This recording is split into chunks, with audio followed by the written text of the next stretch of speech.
All right, let's recap the things that we have learned about the New Orleans Saints so far. We're a third of the way through the 2025 NFL season, Kellen Moore's first year as the head honcho in New Orleans. So I want to have a conversation about some things that I've observed and some things that I've noticed around this football team. Thank you so much for tuning in to Saints Now by Chat Sports. My name is Trizzy Trace Girouard. That's my guy, Loco Lopez, on the ones and twos.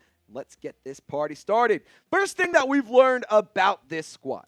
They are a very, very scrappy team. They have a ton of fight, and they are a team that's going to come to play every single week. They're going to be competitive, and for what it's worth, I don't think that they're ready to swing up to their opponents. I don't think that they're ready to take on and beat these teams that are at the top of the league that are much, much better. But I think if there is a team that has a roster similar in skill set and a little, or maybe even, God forbid, a little bit worse, maybe even a little bit better, I think that that's a team that you could see the New Orleans Saints compete with and potentially beat. Giants were an example of that. The Cardinals, I think that they're a good team, but I think they're another example of that. The Bills, I mean, they're an elite team, and you hung around with them all season long. Or not all season, all game long up until the very end. And when it comes to this team, it's a really, really nice thing that they are scrappy and they do have a lot of fight and they are resilient because they start games very, very slow. That's something that I've also noticed. They are a team that is a second-half team through and through. They do not do a lot offensively or defensively in the first halves. And fun fact, the Saints have not forced a first-quarter punt since week 2, and they have had multiple weeks in a row where they've given up drive or back-to-back touchdown drives in the first few drives. So the New Orleans Saints and first-quarter scores this year, again, thank goodness they're scrapping. They got a lot of fight because you are only starting in the negative. You are every single game starting at a deficit. You have not left the first quarter yet with a lead. You haven't even left with a tie. If you start off hot and you start off well, maybe, just maybe, this is a thing that you could actually turn into some more wins. And for what it's worth, this is also extremely disappointing. A negative 49 scoring differential so far this year in the opening quarter. That's not going to get it done. So again, thank God that they are a team that's scrappy and has a ton of fight because they are in almost every single game. They have been in almost every single game. Outside of the Seahawks game, they have took it down to the last 5 minutes every single game. For most of these games, it's been a one-possession loss. For most of these games, it's been down to the wire. I mean, you had a chance to tie/win against Arizona. You had a chance to tie or to win against San Francisco. Week 3 against Seattle, breaks got blown off within the first quarter. It was done. But then in the week 4 against the Bills, you hung around the entire time up until the last 5 minutes. Week 5, you get a win. You bounce back after starting ridiculously slow, and you get a W. And then yesterday, on Sunday, we're filming this Monday live show. On Sunday, you battled, you were in there, you hung around, and you had an opportunity to go down and drive late in the fourth quarter, and then Juwan Johnson fumbled. So that's a thing I've noticed. There's a lot of fight. It's a really, really scrappy team. They're not going to play pretty football. It might be ugly, but they're going to show up and compete every single week, which I think is a good trait and a good quality of a team, especially when they're early on in a rebuild and especially in a first year under a new head coach.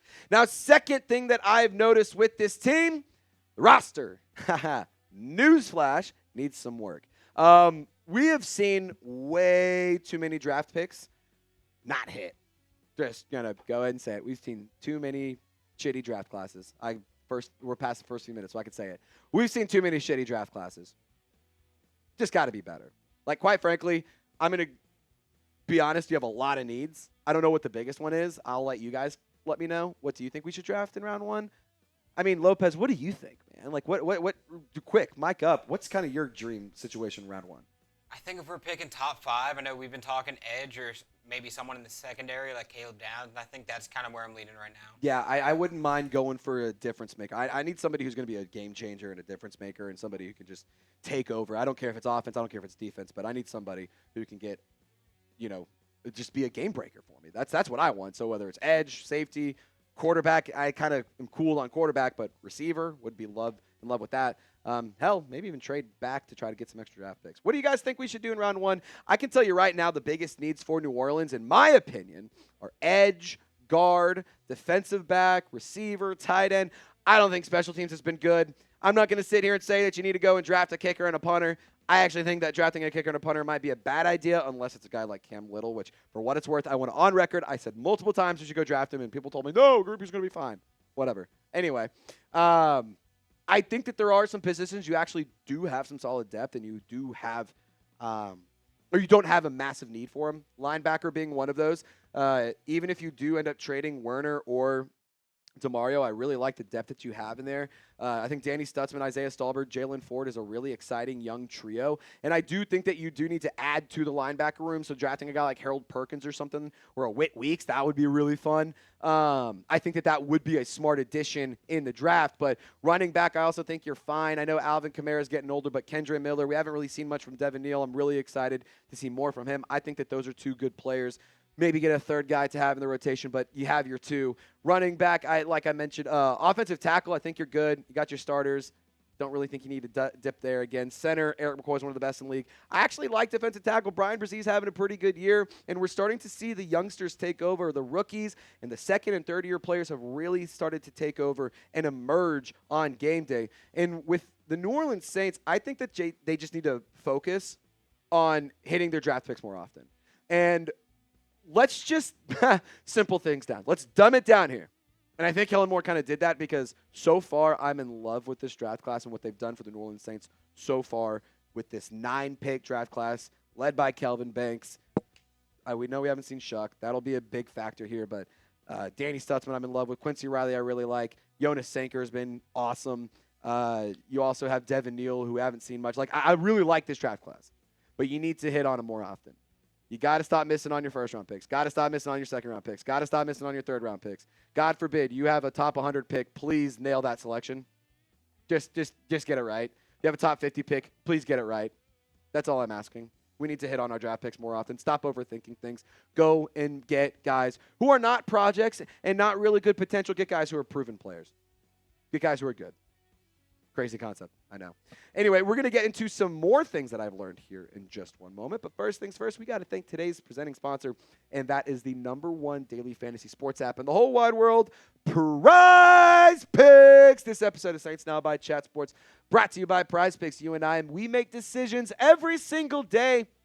But over at Prize Picks, being right actually can get you paid. So don't miss any of the excitement this season on Prize Picks, where it's good to be right. It's the only app that offers stacks, meaning you can pick the same player up to 3 times in the same lineup. So if you want to pick more or less, or excuse me, if you want to pick more on Josh Allen's pass yards, rush yards, and touchdowns, now you can pick all of them in the same lineup only on Prize Picks. You can also follow other players directly on the app and copy their lineups in one click, whether it's a friend, a celebrity partner, or just someone whose picks you like.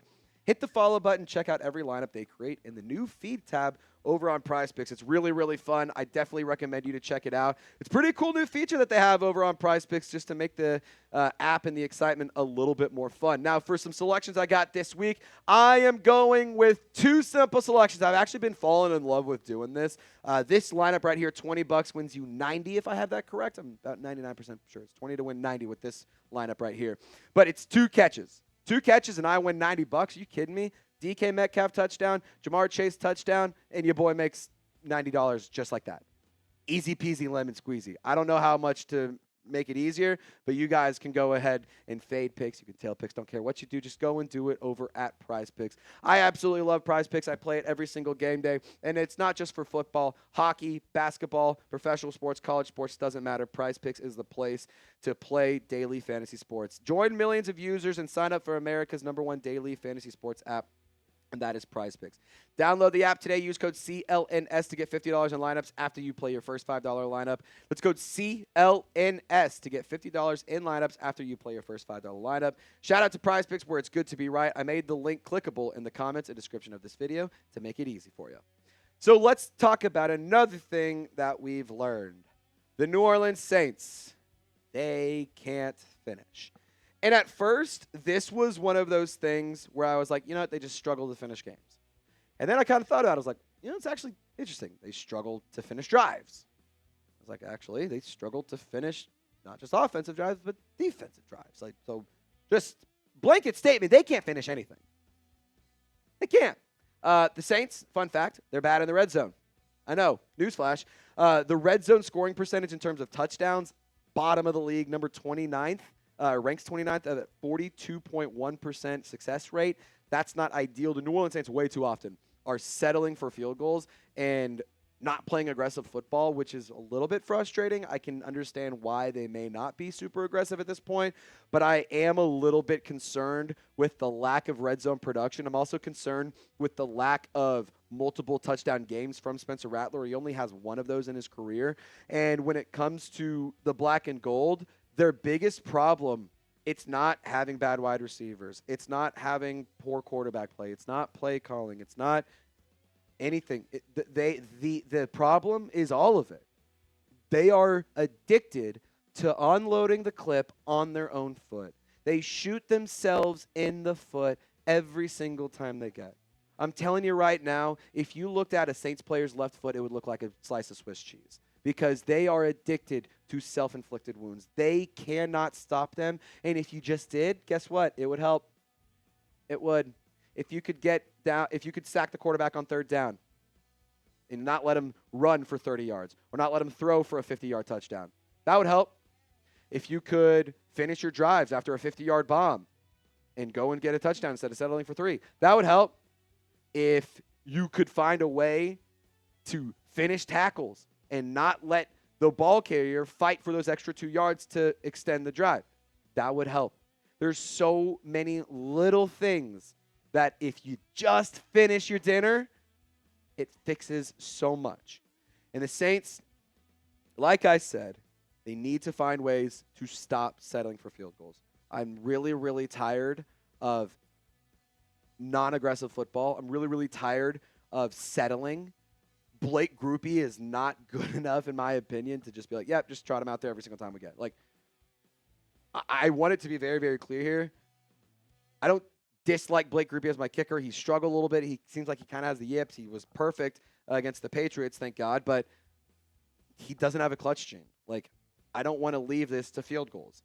Score touchdowns. When you get inside the 20, score freaking touchdowns. I had to stop myself there. But if you get inside the 20, score touchdowns. It's really not rocket science. I know it's hard. The other team's trying to stop you, but you have Devon Vele. You have Juwan Johnson. You have Taysom Hill available now. You have Kendre Miller.